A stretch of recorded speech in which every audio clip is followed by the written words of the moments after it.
As we know, fructose-containing sugars have been implicated as important drivers of the epidemic of obesity, diabetes, and cardiovascular disease, which has led public health agencies, diabetes and heart associations to set upper limits for sugars, especially added sugars, and policy initiatives from government regulators to label and tax these sugars.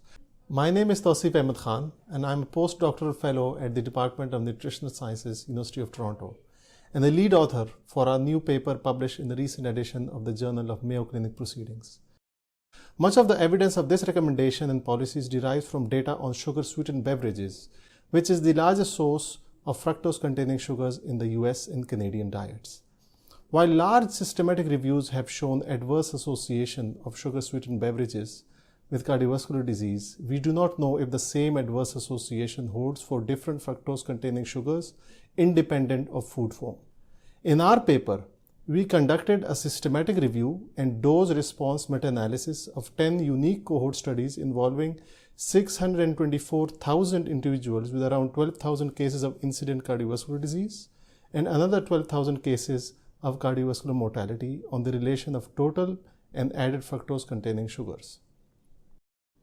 We found that total sugars, sucrose or table sugar, and fructose are not associated with cardiovascular incidence. We also found that there was a J-shaped non-linear relationship of total sugars, fructose, and added sugars with cardiovascular mortality, with harm seen only at high intakes. The threshold for harm for total sugars of 133 grams or 26% energy if one assumes a 2000 calorie diet, 58 grams or 11% energy for fructose, and 65 grams or 13% energy for added sugars. No harm was seen for dose below this threshold, and there was a protective signal with intakes of sucrose at all reported dosages, and the certainty of evidence was low, meaning that future studies can change our estimates. Our study is consistent with the current dietary guidelines limiting excess intakes of sugars, but it adds three important considerations.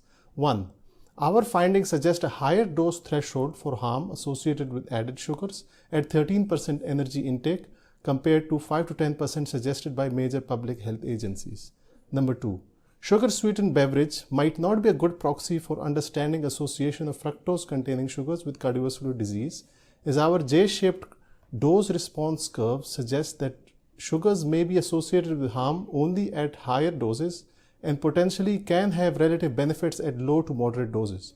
This implies contributions of different food sources at different doses of sugar intake. For example, it is possible that sugar-sweetened beverages are contributing excess calories while other important food sources of sugars like grain and grain-based products, fruit and fruit-based products, and sweetened dairy are contributing at low to moderate doses.